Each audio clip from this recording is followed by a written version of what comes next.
Welcome back to the Seraphine podcast on my YouTube channel. I am Seraphine Arocha, and today you are in for a treat because we have my best friend in the entire world, Molly O'Brien, all the way from New York City. Hello, lady. Hello. I'm so excited to be here. I'm S&M back together. I love it. I love S&M back together. So we are going to be discussing The Real Housewives. This is the episode before pretty much the last episode of the season, and then we go into the drama of my favorite are the reunion shows. I heard this reunion, supposedly Erica tells all. Oh. But I also don't think Erica told all because I think our lawyers would say don't yeah. tell all. Allegedly. Allegedly. She tells all? Yes. I love allegedly. it. Well, this episode is called, I think it's like Overboard and Overpoured. So we begin in the Del Mar area, and it cracks me up because Kathy Hilton plans this, and we know Kathy Hilton is a Napa lady because she has some low-key shade a little bit with Temecula, and she's like, well, you know, I'm like the three little bears. I don't need too many tannins, and I don't need too much oak, and blah, blah, blah. I mean, she always does things very elegantly, but she's always a little low-key shady, too. Yeah, and she's got a weird... It's unexpected. I did not expect Kathy Hilton to really be like this in real life. She's quite quirky. Oh, she totally is. But then I also feel like that's also what they say about like really rich people, right? Yeah. Like if you're poor, you're just weird. Yep. But if you're rich and weird, you're eccentric. Totally. And I feel like she's totally classic eccentric. She is. But I also think she's got to have a sense of humor because of what she's gone through publicly with her daughters. And I mean, and I do, yeah. I love the fact that, you know, she's so involved with her daughters' lives now. I mean, there's so much in the media with them where they're teaming up and doing things together, even representing brands together. And I like that. I like that about her because she could very much distance herself. But the fact that she's kind of dived in with her own sisters, Kyle, and what's the other one? Kim. Yeah. Oh my God. What happened to Kim? Kim kind of had, she had some alcohol problems, and I think she also had some personal problems After like Kyle stole her house or whatever, that big moment. It's too much. But I kind of want to see all three sisters together because I think the drama would definitely come out because it always does with sisters. So Totally. I'm like very curious, like that whole dynamic.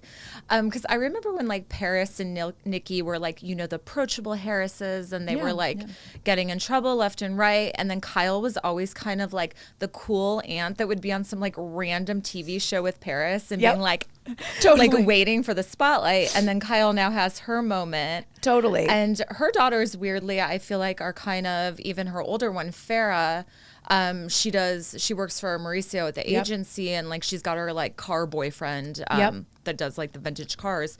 But like they kind of seem to want to stay out of the spotlight. I actually have a lot of respect for her daughters. I think that, you know, they've taken a note out of watching the other daughters, like from the Hadids to even the Jenners, like kind of taking a step back from the Kardashians and being like, well, we're in the spotlight, but we're not going to be like overtly in the spotlight.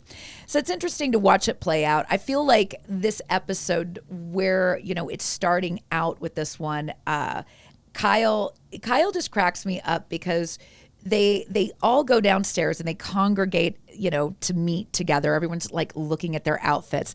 Kyle has always got a little shade for Dorit, even though those two are like, you know, besties.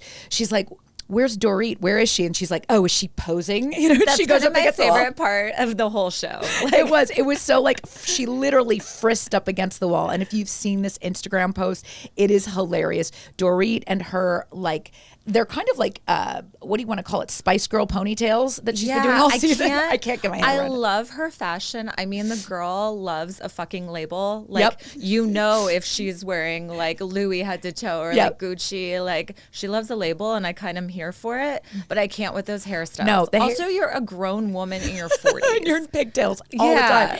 She cracks me up. I mean, she goes for it. But then this is like one of those wine tours, though, that I love that Kathy Hilton got them like a one of those what are those, like the San Francisco cars? That a cable car, like cable trolley, car. a trolley. Yeah, but it's like a little truck trolley, and they go to they go to Lorimar Vineyards, the Fazeli vineyards. I mean, these are cute vineyards, but you can totally tell that they're all like, oh, what is this one? And then Kathy with her 5 S's, the see, sniff, swirl, sip, savor, and swallow. I was like, you are hilarious. These chicks are hilarious. But then we go on and we see just the dynamics between the girls, and we're getting back into Sutton and Erica and their like strained relationship. I feel like Sutton is really done at this girls' trip because she has been completely called out. Everybody has given her shit. She's been the only one who's really spoken her mind, even though all the other girls are stirring the pot. And they're not saying what they think, except Rinna, who is like Team Erica till she dies. But I mean, Kyle, low-key shade, Dorit, total shade, the last couple episodes. So she makes the comment, Sutton does, that she's like, no more fancy Drew, because she was Nancy Drew, like investigating. She's like, let the Scooby-Doo gang go do it. I was like, oh my God, that is Which so is true. also too, she's like putting the class system on them too, you know, because she's with her couture and like she's like the Scooby-Doo crew over here. Oh, she's a grand But dame. like, I feel like I'm going to have an unpopular opinion right now. I love Sutton this season. I do like, too. She's becoming one of my favorite housewives. And before I just kind of didn't care about her one way or the other. Yeah. But I can't. I'm like wondering if like Andy's in their ear being like, tell the truth, tell the truth. You know, I represent the truth with like Rinna and Kyle. Like, I'm sorry, but like she is telling the truth. She totally And you is. guys are the ones that are not telling the truth because everyone's like low key scared of Erica. Yeah. Which it's weird how they kind of still. I mean, supposedly now Rinna is the only one Erica's talking to after the reunion. Probably because Erica saw this error and saw that they're all talking shit behind her back. But it's weird to me that like usually like a sinking ship like that, usually they're like a Sutton. They kind of like all your friends bail. Yeah. And, you know, Erica has the line too about her husband, you know, being put in the home. Like you want to see who your real friends are. Like, you know, be like old and broke or something. I can't remember the exact quote. But the thing is, like, it's not just that he's old and broke or Erica's going through a divorce. It's like there are real claims with like that actually make them look very guilty. Well, and again, I've only been around a couple people in my life who went through major lawsuits. And at the end of the day, I mean, you do not want to be associated with someone. Don't want to go down on that ship. And especially if you're investing in their businesses, which Lisa Rinna put money in, opposite way. It was Erica who put money in Lisa Rinna's company. Oh, so that's I didn't why, know and her that. lipstick, she definitely put money in there, and they're all kind of like helping each other, backing each other.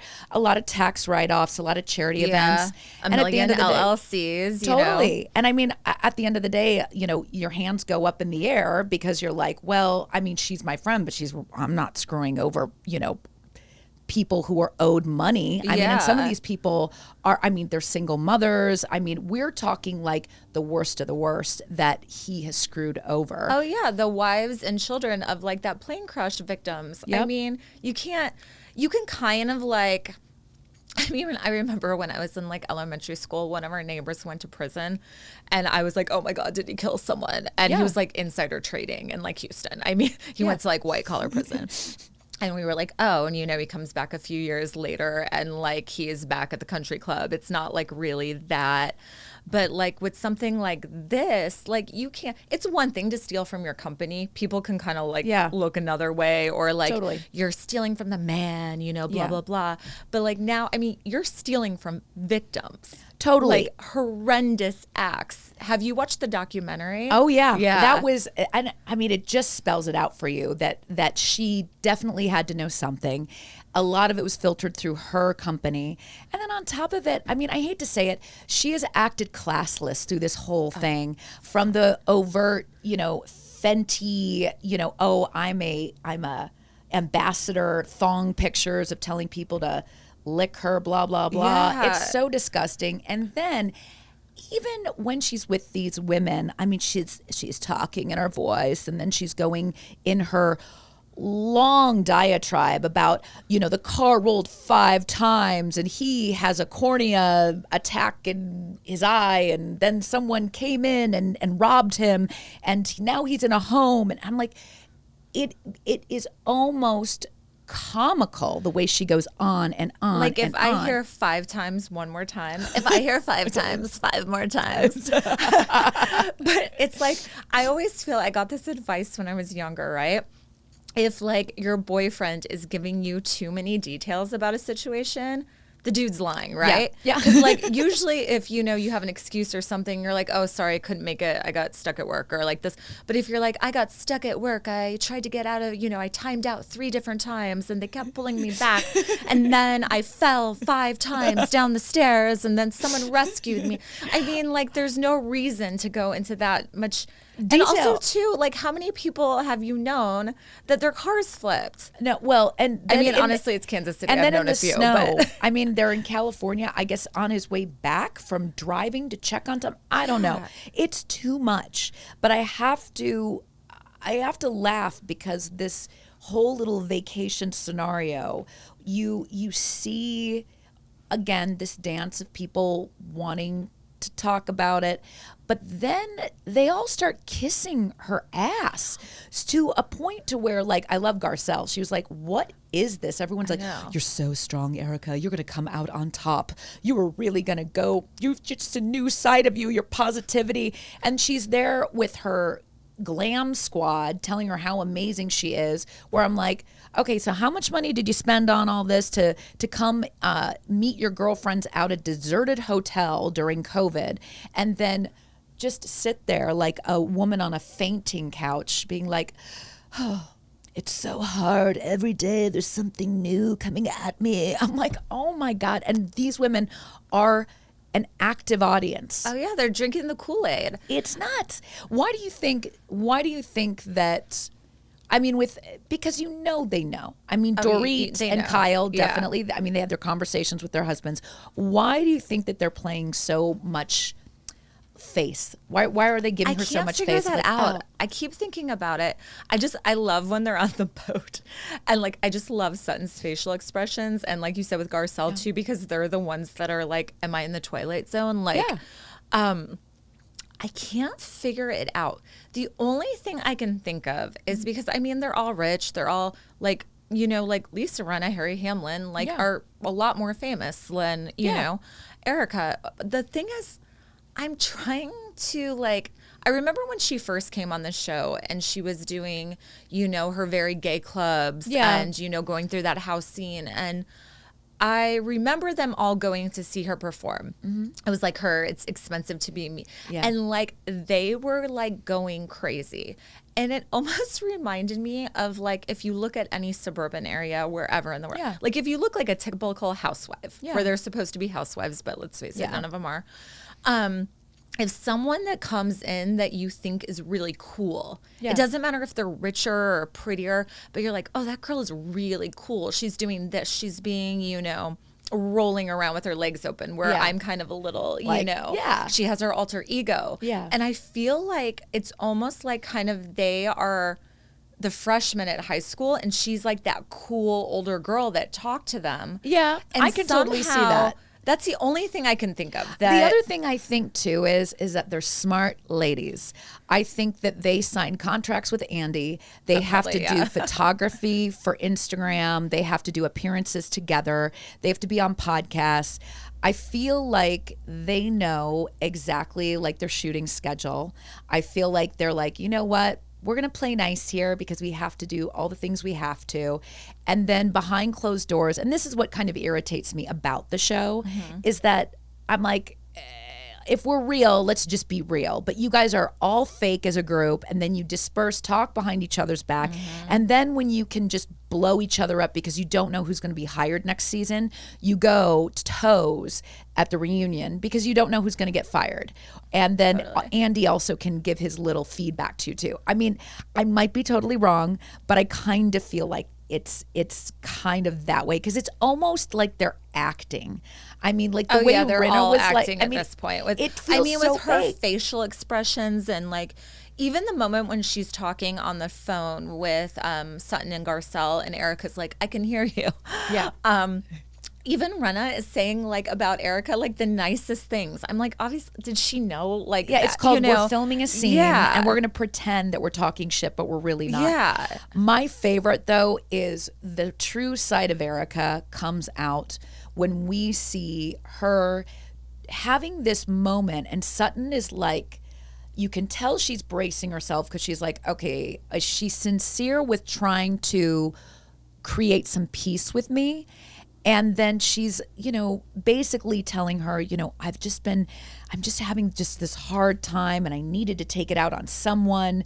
And then we have this montage of her, supporting Sutton, talking about when she first got divorced and how she paid her rent. And, she's so proud of her, and wiping Sutton's tears when she's had vulnerable moments. And then we go back to the interview, and the producer goes, are you trying to smooth things over with her? And she's like, fuck no. I am the best one on the frickin' cast. I'm so mature. Look at me, that bitch. I do not want to make up with her. But you know what? I'm going to be the bigger one out of this group because, I want the ladies to have a good time. And I'm like, you are just gross. I know. She's like the mean girl. She's really turned into like the mean girl frenemy. Yeah. Like at first I kind of thought with like her and Sutton, because they both have kind of the Southern, like background, like and the bite. Yeah. Yeah. And Erica's a little more vulgar with her, Sutton's very closed up. But it's the whole kind of like, bless her heart, which like in the South means fuck you. Yeah. Yeah. And then you talk shit behind someone's back. Yeah. Where almost they're kind of doing that at that point, like oh, bless her heart, she paid her rent, oh, like she's making something, she owns a store, blah blah blah. Yeah. And then behind her back, no. And the way she said it, it's like, so no, I don't. Yeah. There wasn't any. Well, no. It's like there's no ounce of remorse in her about whatsoever. Anything about the victims, about the way of threatening your friend. I mean, once again, too, you're a grown woman. Oh, like, totally. You're threatening. I mean. To the point to where she's almost trying to make herself Christ-like when, Kyle was talking to her. She's like, well, over their pickleball. Mm-hmm. And she's like, well, I told them, I'm not going to ask for anything. And the guy was like, basically, she's a saint. I'm like, oh, God. I'm like, if you have to say that on camera, it's embarrassing. So we go on a little bit more. We've got... all this stuff going on with the mix. And then we have this awkward moment at the pool. It feels like they needed a scene that is like other people besides Erica. So it's Rinna, Crystal, and then Sutton, Garcelle watching Rinna and Crystal. And I thought it was kind of a cute, like honest, vulnerable moment with Crystal being like, she shows up in a bathing suit and she's with Rinna, who has a perfect body. Yeah. And she's in clothes. And we've all been in that situation to where, you ask the girlfriend, we've talked about it, we're like, hey, what are you going to wear tonight? And then you're like, oh, I'm going to be casual. And then your friend shows up and she's like frickin' to the nines, right? And you want to kill her. Totally. You literally want to stab her. And the other thing is Crystal was really vulnerable about talking about her eating disorder and things like that. And I just liked the graciousness with her during this whole episode, because not only did she not get nasty about it with Rinna, she just kind of went, okay, thanks, Rinna. But then she also, she really offers up a lot about her family, taking care of her father, how he had dementia, and trying to find a way with Erica to kind of to find a way to branch, like to have an olive branch with her. It was trying a little too hard at the end when they were all oohing and eyeing over Erica again. And Crystal's like, I really just like you and having this time with you. I'm like, okay, that's a little too far. Like you've done your job, but you can tell these women are seeking approval in some way from Erica. And I literally can't wait to see the reunion, because I do think she's going to feel very dethroned, because no one's actually come for Erica. Like, people start, but no one's actually literally come for her, because I think her bark is way bigger than her bite. Oh, totally. Like at the dinner at Kathy Hilton's house when, Kyle's like, tell the truth, tell the truth. God, they're like, I mean, the truth in these women, like. Whose version of it? I know, like, right? Oh my God. Like none of it's the truth if you really like look into it. But when, like Sutton's like, don't speak to me like that, which like, Erica's coming at her and she's still being a woman and a grown-up saying, don't speak to me like that. Yeah. And then Erica's like, what are you going to do? What are you going to do? And she looks and she's like, nothing. Yeah. Like, I'm a grown woman. Like, we're having a conversation. I'm not what I'm going to jump you. And Erica's like, come on, girl, hold on to your weave. Throwing knuckles. Like, I'm just like, what? Which it's like once again, they like, and like, that's almost where I saw Sutton, where she like looked at these people and she is like, they're crazy. Yeah. And I hate to say it, but there's a time where you recognize like when you're above something and you're not trying to be like, I'm above this because, I'm the fucking bee's knees. You're saying I'm above it because I'm not going to go low. It's the whole, well, they go low, I go high, Michelle Obama style. It's like, why? I'm all about drama. And I appreciate that Andy pushes these women to like really go for it. But I also think that some of it can be somewhat low blow, mean-spirited, and actually really classless. And they really... I mean, Erica just borderlined on, to me, I mean, not borderline, she was trashy this season. Yeah, she was very trashy. Yeah. Like, and not in a badass, cool way. No, just like really hitting below the belt, like having no remorse, like almost like just acting in a way that like, if you think of it like she's a mother and even if she wasn't a mother, like even if she was a 22-year-old girl straight out of college, you shouldn't be acting this way, right? It reminds me of when Rinna accused Dorit of having coke in her bathroom. Oh yeah, I was like, I mean, Rinna definitely went low there for a while, and she's always like instigating stuff. Oh, she like, is. I always think of the Potomac episode where oh my God, I can't think of her name at the moment. The really pretty one, but she dresses terribly. I'm terrible. I don't watch Potomac. Oh my God. Don't sleep on Potomac. I know. It's so good. Giselle. Yeah, all right. Gorgeous. Like, cannot dress for like anything.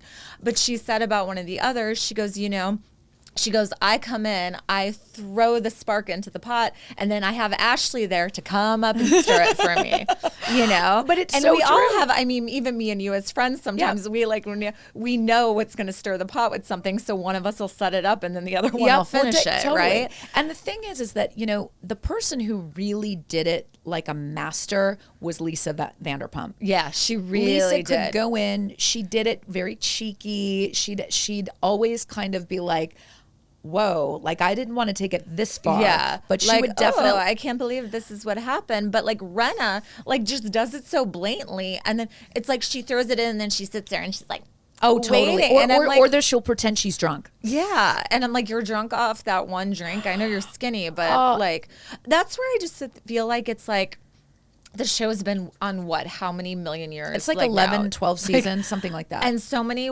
housewives have come and go. I saw a thing the other day of like all the forgotten housewives, and I was like, oh, I forgot about them. Oh, I know. They were all snoozes. I think they're literally now just trying to top it. So everything's topped and topped and topped and topped. And weirdly, half of their lives, like the amount of legal trouble how all these housewives are in. I mean, I wouldn't go on a TV show. I know. If there was something shady, hell no. Yeah. You do not. And the thing that cracks me up is like things just get weird. Like, that now every episode of The Housewives, they usually play some kind of game to make someone uncomfortable. Mm-hmm. So this game this time was the Never Have I Ever. And I'm not even joking. Like I'll tell you the Never Have I Evers that they did. They did Mile High Club, sex in the doctor's office, anal sex, strap-ons, and then, of course, the stolen something. So, it's all set up to be this, like, crazy stuff. And then my favorite is we have this odd ending of this weird weekend, and Erica's like, I just need someone to shut the fuck up. And then she says it again, just shut the fuck up.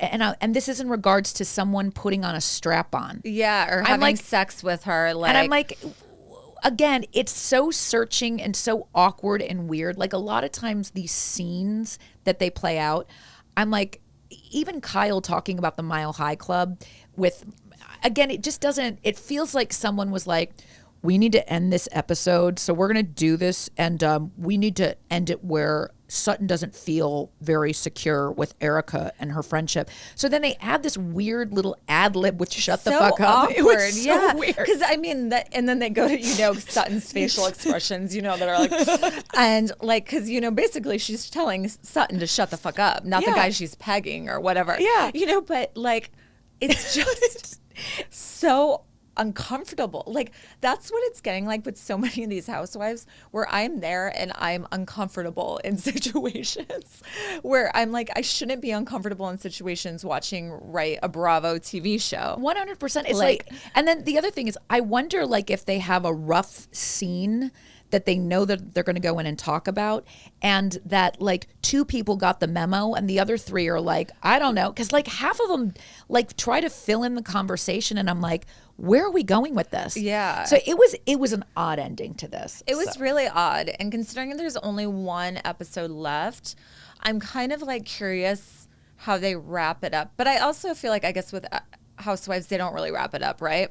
It ends with her all like going into the little montage of like what, Yeah. And then they go to the reunion and all the truths come out. Like, so I can't wait for this reunion. This reunion is going to be great. And I think it's going to be a 3-parter too. Oh, I think so too. There's so much to cover. But then also too, like, to bring it around full circle to the beginning, like, Erica's not telling all. Like, Andy's, teasing that, but she's not. She has a legal team that, she's not telling all. Like, I'm sure she has a PR team too. I'm not sure where the hell they've been this season, because she is digging a grave for herself. But she's been a nightmare. A nightmare. It's like, I don't work in PR, and I feel like I could go in there and be like, show some remorse. Like, don't show your vagina on Instagram. Exactly. I bet her team is saying, with the dildo comment of like, I just want someone to take it and shut the fuck up. They probably want her to take the dildo and shut the fuck up. Probably, because my God, this woman needs to. Oh my Lord. Well, with that, this was fun to dish on. The episode was a little weird, but I love talking with you. And for you guys listening, let us know what you think of the episode. Definitely your comments on what you think about what's going to go down in the reunion. Please hit the like, subscribe button. And if you want to know more about my fabulous friend from New York City, you can follow her on Instagram. What is your Instagram handle? It is Miss_Molly NYC. I hate the underscore, but I have to have it. I love it. You can live vicariously through her fabulous New York life. I will see you guys later, and I don't know. I guess I'll just see you guys later. Bye. Bye.